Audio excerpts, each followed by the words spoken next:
রাত 2:45টার দিকে এই অভিযান শুরু হয়। অভিযানে ঘটনা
সরকারি নির্দেশে বন্ধ করে দেওয়া হয়েছে বেসরকারি টেলিভিশন দিগন্ত টিভি।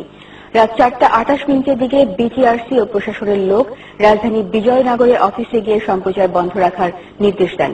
সে সময় সম্প্রচার কাজে ব্যবহৃত বেশ কিছু যন্ত্রপাতি নিয়ে যায় বিটিআরসি কর্তৃপক্ষ।